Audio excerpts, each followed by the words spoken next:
Good morning and नमस्कार दोस्तों, स्वागत है आप सभी का आपके अपने YouTube channel GK search engine पर। आज है 25 फरवरी और 25 फरवरी से रिलेटेड राजस्थान करंट अफेयर्स के जितने भी इम्पोर्टेंट क्वेश्चन हैं उन सभी को हम इस वीडियो में डिस्कस करने वाले हैं। तो पूरा वीडियो बहुत ध्यान से देखना और वीडियो के एंड में मैं आपसे एक क्वेश्चन पूछूंगा जिसका आंसर आप सभी को कमेंट बॉक्स में देना है। कल के वीडियो में मैंने आपसे एक क्वेश्चन पूछा था जो था हाल ही में राजस्थान के डूंगरपुर में आदिवासियों का महाकुंभ नाम से प्रचलित बेणेश्वर मेले की शुरुआत कब हुई है। जी हाँ, डूंगरपुर में बेणेश्वर मेला 20 फरवरी से शुरू हुआ है।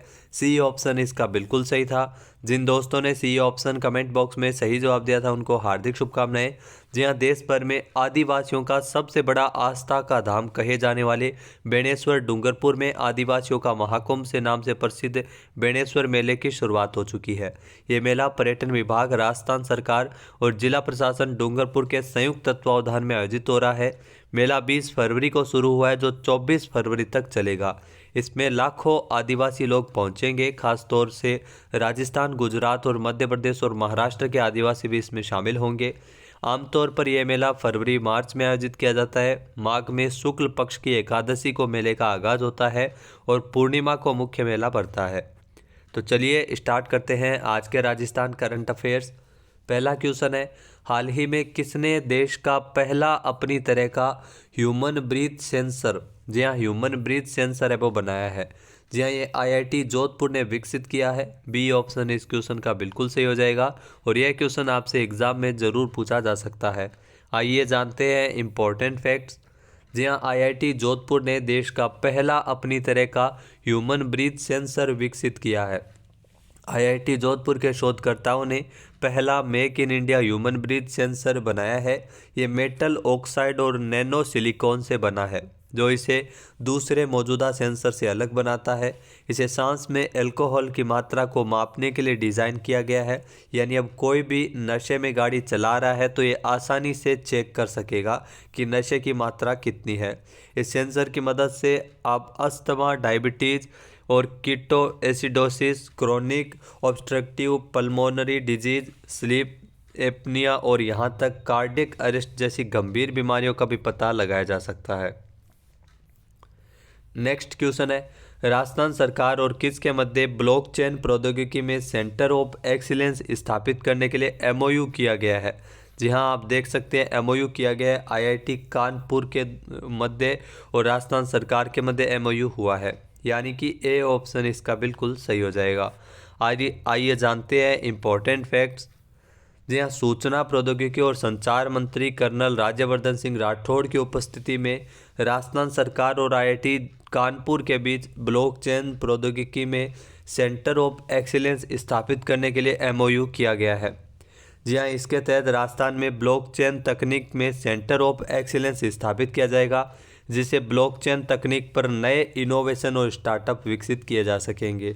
लैब से लैंड तक और रिसर्च से रियल टाइम यूजेज तक सूचना प्रौद्योगिकी विभाग और आईआईटी कानपुर साथ मिलकर सुरक्षित और बेहतर सुशासन की दिशा में कार्य करेगा। अगला क्वेश्चन है, प्रधानमंत्री ग्राम सड़क योजना के अंतर्गत 297 सड़क प्रोजेक्ट के लिए कितने करोड़ रुपए की वित्तीय प्रोत्साहन राशि स्वीकृत हुई है। तो इसके लिए 120 करोड़ रुपए है वो स्वीकृत किए गए हैं, यानी कि बी ऑप्शन इस क्वेश्चन का बिल्कुल सही है। आइए जानते हैं इम्पोर्टेंट फैक्ट्स। जया राजस्थान की उप मुख्यमंत्री दिया कुमारी के प्रयासों से प्रदेश में प्रधानमंत्री ग्राम सड़क योजना, इसके तहत 297 सड़क प्रोजेक्ट के लिए 120 करोड़ रुपए की वित्तीय प्रोत्साहन राशि स्वीकृत हुई है। इस राशि में 883 किलोमीटर सड़कों के नवीनीकरण के कार्य करवाए जाएंगे। सार्वजनिक निर्माण विभाग के द्वारा इसकी प्रशासनिक और वित्तीय स्वीकृति जारी कर दी गई है। अगला क्वेश्चन है, हाल ही में राजस्थान विधानसभा के डिजिटल चैनल के निर्माण के प्रस्ताव को तैयार करने के निर्देश किसने जारी किए हैं। तो वर्तमान में जो विधानसभा अध्यक्ष है वासुदेव देवनानी के द्वारा यह निर्देश जारी किए गए हैं, यानी कि ए ऑप्शन यहाँ पर बिल्कुल सही है। आइए जानते हैं इम्पोर्टेंट फैक्ट्स। जी हाँ, राजस्थान विधानसभा अध्यक्ष वासुदेव देवनानी ने विधानसभा के डिजिटल चैनल निर्माण के प्रस्ताव को तैयार करने के निर्देश जारी किए हैं।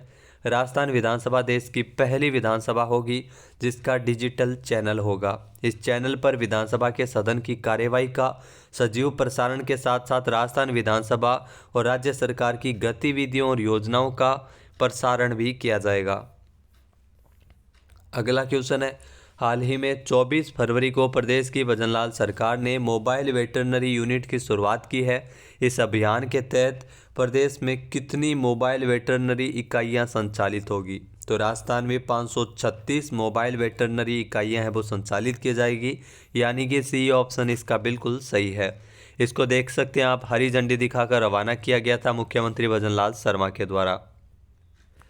जी हाँ दोस्तों, अब आम आदमी की तरह ही प्रदेश के पशुओं का भी घर पर इलाज किया जा सकेगा। इसको लेकर 24 फरवरी को प्रदेश की भजनलाल सरकार ने मोबाइल वेटरनरी यूनिट की शुरुआत की है। इन गाड़ियों को प्रदेश स्तरीय कार्यक्रम के तहत सीएम भजनलाल शर्मा ने हरी झंडी दिखाकर रवाना किया।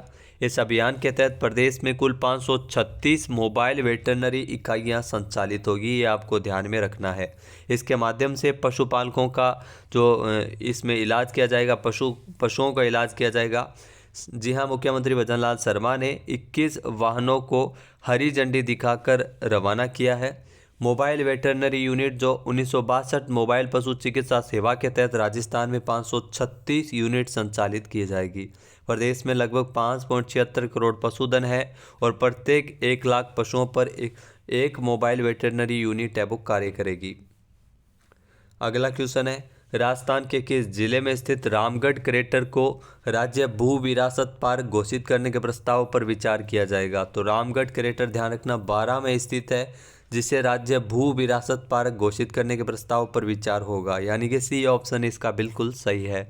आइए जानते हैं इम्पोर्टेंट फैक्ट्स। जी हाँ, 12 का रामगढ़ क्रेटर क्षेत्र को विकसित करने के लिए परामर्श कार्यशाला वो हाल ही में आयोजित की गई थी, जिसमें भू विरासत स्थल के रूप में विकसित होगा रामगढ़ क्रेटर क्षेत्र। रामगढ़ क्रेटर एक संयुक्त सर्वेक्षण इस पर किया जाएगा, जिसके तहत मार्च 2024 के अंत तक इसे जियो पार्क के रूप में विकसित करने के लिए योजना तैयार की जाएगी। 60 करोड़ साल पहले एक विशालतम उल्कापिंड गिरने से रामगढ़ क्रेटर का निर्माण हुआ। ये विशालकाय क्रेटर राजस्थान के 12 जिले में रामगढ़ में स्थित है ये क्रेटर झील। इसी के साथ ही रामगढ़ क्रेटर को राज्य भू विरासत पार्क घोषित करने के प्रस्ताव पर भी विचार किया जाएगा। एक अनूठी पहल है और यह योजना अगर सफल होती है तो रामगढ़ क्रेटर दक्षिणी पूर्व एशिया क्षेत्र का पहला जियो हेरिटेज पार्क होगा।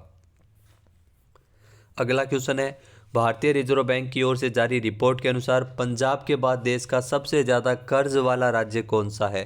तो इसमें राजस्थान है वो पंजाब के बाद देश का सबसे ज़्यादा कर्ज वाला राज्य है, यानी कि सी ऑप्शन इस क्वेश्चन का बिल्कुल सही है। आइए जानते हैं इम्पोर्टेंट फैक्ट्स। जहाँ भारतीय रिजर्व बैंक की ओर से जारी की गई रिपोर्ट के अनुसार 2022-23 में राजस्थान का कर्ज बढ़कर 5,37,013 करोड़ पे हो गया है और पंजाब के बाद राजस्थान देश का सबसे ज़्यादा कर्ज वाला राज्य है। हाल ही में रिपोर्ट आरबीआई की ओर से जारी की गई थी। अगला क्वेश्चन है, हाल ही में यूएस के अमेरिकन एक्सप्रेस ट्रेवल्स ने राजस्थान के किस शहर को साल 2024 में घूमने के लिए दुनिया के सबसे खूबसूरत शहरों की सूची में शामिल किया है? यह क्वेश्चन आपसे एग्जाम में पूछा जा सकता है। उदयपुर को ध्यान रखना इसमें शामिल किया गया है। ए ऑप्शन इस क्वेश्चन का बिल्कुल सही है। आइए जानते हैं इम्पोर्टेंट फैक्ट्स। जी हाँ, यूएस के अमेरिकन एक्सप्रेस ट्रेवल्स ने उदयपुर शहर को दुनिया के सबसे खूबसूरत शहरों में शामिल किया है। यूएस की online travel portal company American express travels ने उदयपुर को साल 2024 में घूमने के लिए दुनिया के टॉप 10 ट्रेंडिंग डेस्टिनेशन में शामिल किया है। यह उपलब्धि हासिल करने वाला उदयपुर देश का पहला इकलौता शहर है। पोर्टल ने लिखा है कि झीलों की नगरी, झीलों और महलों वाले रोमांटिक शहर उदयपुर की भव्यता राजस्थान में सबसे अलग है और इसका सबसे बड़ा आकर्षण है जो आकर्षण सिटी पैलेस है, जिसमें ग्रेनाइट और संगमरमर के गुंबद और बालकनियां हैं जो परी की कहानियों के जैसे दिखता है। अगला क्वेश्चन है, किस आईआईटी ने भारत के सबसे बड़े ड्रोन पायलट प्रशिक्षण सुविधा की शुरुआत की है? तो आईआईटी गुवाहाटी की ओर से इसकी शुरुआत है वो की गई है। जी हाँ, आईआईटी गुवाहाटी भारत के सबसे बड़े ड्रोन पायलट प्रशिक्षण सुविधा की यहाँ पर शुरुआत हुई है। ए ऑप्शन इस क्वेश्चन का बिल्कुल सही है। आइए जानते हैं इम्पोर्टेंट फैक्ट्स। जी हाँ, भारतीय प्रौद्योगिकी संस्थान गुवाहाटी जी हाँ, IIT गुवाहाटी ने प्रधानमंत्री की नमो ड्रोन दीदी पहल के तहत, जी हाँ ध्यान रखना, नमो ड्रोन दीदी पहल के अनुरूप भारत का सबसे बड़ा ड्रोन पायलट प्रशिक्षण संगठन लॉन्च किया है। ये training center RC Hobitech solution private limited के स्वामित्व वाले ब्रांड एडुराडे के सहयोग से लॉन्च किया गया है।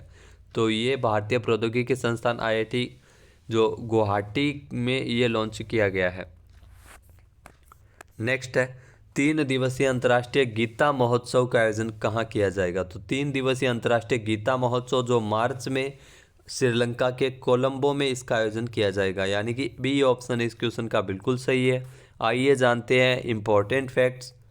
जी हाँ, 3 दिवसीय अंतर्राष्ट्रीय गीता महोत्सव का आयोजन है वो श्रीलंका की राजधानी कोलंबो में किया जाएगा।